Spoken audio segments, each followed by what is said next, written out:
You may remember the pictures from the water crisis 6 years ago in Flint, Michigan. Hundreds of angry residents holding up bottles of rust-colored water and demanding answers.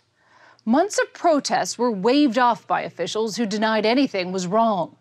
The turning point came when a local pediatrician found conclusive proof that the children of Flint were being exposed to high levels of lead in their water and prompted the state to declare an emergency.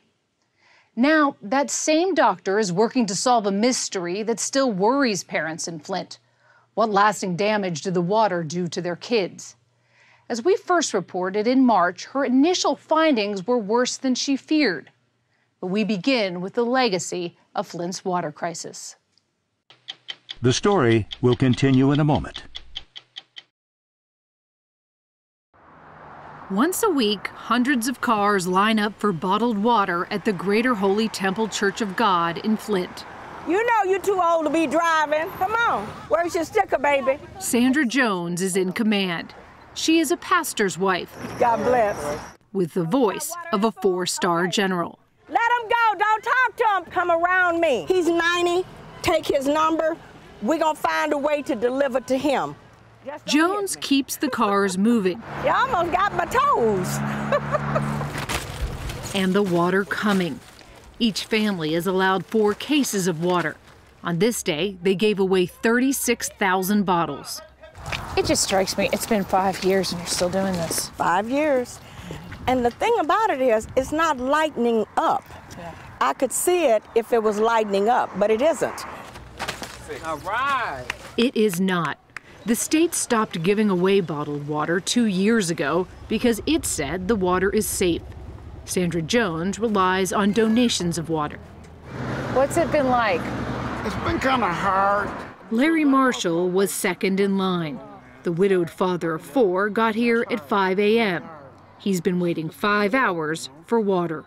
Water should be a basic necessity that we shouldn't have to wait or stand in line for. You know, this is not a third world country, but we're living like one. Marshall, like many in Flint, still refuses to drink tap water. And if they come to you, the city or the state, and they say your drinking water is safe, are you going to believe them? No. They lie so much, and we know they lie. When they say something, it's like talking to the wind. You know, I don't believe nothing they say. None of the politicians, none of them. Flint, once a prosperous hub of the American auto industry, was nearly bankrupt back in 2014. Officials hoped to save money by switching the city water source from the Great Lakes to the Flint River. Clean water, Flint! Almost immediately, residents began noticing something wasn't right. The water was rust-colored, and many people had rashes. What do we want? Clean water! When do we want it? Now! But Michigan's Department of Environmental Quality and the city insisted the water in Flint is safe. Later, a state investigation found those officials hid the fact that the river water was not treated with chemicals that would prevent the pipes from corroding. So for months, the water ate away at Flint's old pipes, releasing lead into residents' tap water. They were poisoned. I mean, they were poisoned by this water. They were all exposed to toxic water. Dr. Mona Hanna-Attisha is a pediatrician in Flint who her patients call Dr. Mona. Oh, see how strong Flint kids are? Dr. Mona is a bit of a superhero herself here because she was the first to link the water to high levels of lead in the children of Flint. So within a few months of being on this water, General Motors, which was born in Flint and still has plants in Flint, noticed that this water, our drinking water, was corroding their engine parts. Let's just pause. Like, the drinking water was corroding engine parts. So they were allowed to go back to Great Lakes water. Didn't anybody at that point say, if it's corroding an engine, maybe this shouldn't be going into our bodies, into our kids? I mean, that should have been like fire alarm bells, like red flags. So what did it take before your eyes opened about this? Yeah, it was the word lead. Because the word lead, when you're a physician or a pediatrician, signals what in your brain? There is no safe level of lead. We're never supposed to expose a population or a child to lead because we can't do much about it. It is an irreversible neurotoxin. It attacks the core of what it means to be you. It impacts cognition, how children think, actually drops IQ levels. It impacts behavior, leading to things like developmental delays, and it has these life-altering consequences. In 2015, Dr. Mona and a colleague started digging through blood test records of 1,700 Flint children, including the kids she sees at the Hurley Children's Clinic. Ready? Okay. The nonprofit clinic serves most of Flint's kids. The city is 53% black and has one of the highest poverty rates in the country. So we looked at the children's blood lead levels before the water switch, and we compared them to children's blood lead levels after the water switch. And in the areas where the water lead levels were the highest, in those parts of the city, we saw the greatest increase in children's lead levels. Armed with the first medical evidence that kids were being exposed to lead from the water, Dr. Mona did something controversial. She quickly held a press conference to share the blood test study before other doctors reviewed her work. So it was a bit of an academic no-no, kind of a form of academic disobedience. But you knew that. I knew that, but there was no choice. There was no way I was going to wait to have this research vetted. 2 weeks later, Michigan Governor Rick Snyder ordered the water switched back to the Great Lakes and declared a state of emergency. I say tonight, as I have before, I am sorry and I will fix it. But the damage was done. Dr. Mona estimates 14,000 kids in Flint under the age of 6 may have been exposed to lead in their water.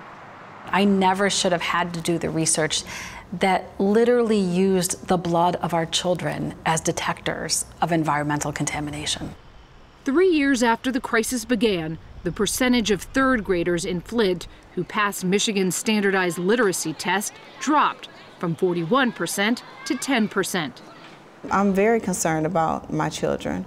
And not only my children, but I'm concerned about the children of Flint. Kenyatta Dotson is still fearful of the water, even though the state is spending more than $300 million to fix the water system. The city promised to replace all 12,000 supply lines that may have been contaminated with lead by last fall. Now they say the work won't be done until summer. Dotson says she and her daughters will continue to use bottled water for cooking and brushing their teeth. I need time to come back to a place where I feel whole again. You don't feel whole right now? Oh, no. Would this have happened in a rich white suburb? Maybe it would have happened in a rich white suburb. Would it have continued for as long as it has? I don't believe so. We found many parents in Flint still bathe their young children with bottled water, first warmed on the stove, then brought to the tub. When I'm in clinic, almost every day, a mom asks me, is my kid gonna be okay? So that's the #1 kind of anxiety and How do you answer that? I sit down, I sometimes hold their hand, and I reassure my patients and their parents, just as I would before the crisis, to keep doing everything that you're supposed to be doing to promote your children's development. The Flint Registry is now live. In January of 2019, she launched the Flint Registry, the first comprehensive look at the thousands of kids exposed to lead in Flint. The goal of the federal and state-funded program is to track the health of those kids and get them the help they need. So today is the final day of his assessment.